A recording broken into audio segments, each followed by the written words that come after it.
जब दिसंबर में सरकार बनी और दे रहे हैं मार्च का 3 महीने का पैसा क्यों नहीं दे रही है? कभी अपनी घोषणाओं पर के अपने वादों पे 36 घोषणाओं पर अमल नहीं किया, एक वादे पूरे नहीं किए, उन्हें इस तरीके से बात करने का कोई अधिकार नहीं।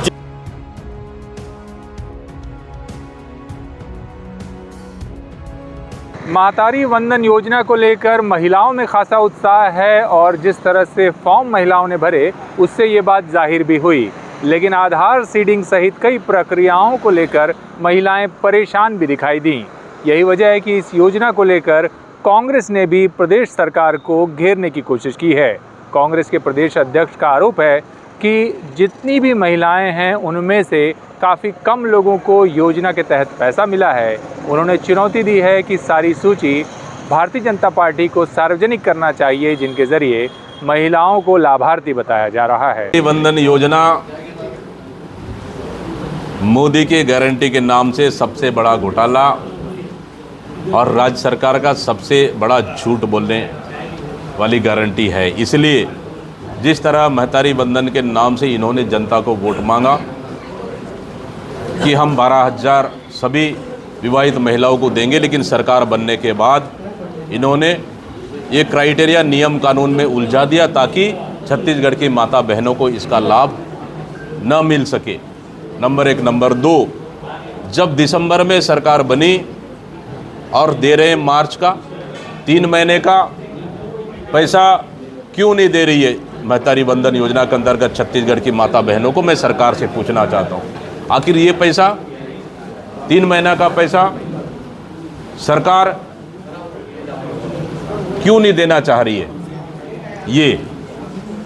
और उसके बाद जिस तरह से ये दावा कर रही है महतारी वंदन योजना के अंतर्गत 68,53,68,53,000 महिलाओं को खाते में पैसा डाला गया है, जबकि हकीकत ये है कि उतनी महिलाओं के खाते में पैसा ही नहीं डाला गया है और उतनी छत्तीसगढ़ की माता बहनों के खातों में पैसा गया ही नहीं है।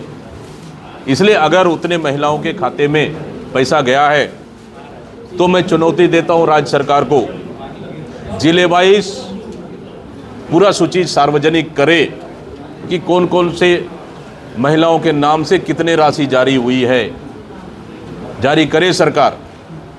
आखिर किस चीज़ को छुपाना चाह रही है? महतारी वंदन के नाम से सबसे बड़ा घोटाला ये राज्य सरकार कर रही है। इसमें कोई शक नहीं कि भारतीय जनता पार्टी की घोषणा पत्र में महतारी वंदन योजना एक मास्टर स्ट्रोक साबित हुई। लोकसभा चुनाव सामने हैं, ऐसे में महिलाएं सरकार के वायदे और कांग्रेस के आरोप प्रत्यारोप के बीच वास्तव में इस योजना से कितना जुड़ा हुआ महसूस कर रही हैं, ये बात विशेष तौर पर मायने रखेगी। अभी जिन्होंने कभी कुछ नहीं किया, कभी अपनी घोषणाओं पर के अपने वादों पे 36 घोषणाओं पर अमल नहीं किया, एक वादे पूरे नहीं किए, उन्हें इस तरीके से बात करने का कोई अधिकार नहीं। जिनका पैसा बच गया है आएगा तो डेफिनेटली आएगा, उसको चेकआउट करने का भी किया गया है, उसको चिन्हांकित किया जा रहा है और जो भी पात्र हितग्राही है उनको किसी को छोड़। वो ये भी बोल रहे हैं कि नीति है ना नियति है भाजपा के।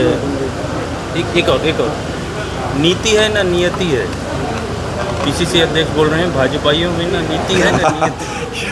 बड़ा हास्यास्पद है, आप अभी तक अपने 5 लोकसभा के प्रत्याशी तय नहीं कर पा रहे हो और हमारी नीतियों पे प्रश्न चिन्ह चलते हो। हमारी नीति, नियम और नेता, हमारा नेता विश्व के सर्वश्रेष्ठ सबसे लोकप्रिय नेता हैं आदरणीय प्रधानमंत्री मोदी जी, और जो हमारी नीति है और नियम है, हमारा जो अनुशासन है, संगठनात्मक हमारी कार्य योजना है और विश्व की सबसे बड़े राजनीतिक दल है आज भारतीय जनता पार्टी। तो निश्चित रूप से बड़ा हास्यास्पद है ये, और पहले अपने टिकटों को तय कर ले, उसके बाद इस तरीके की बात करनी चाहिए।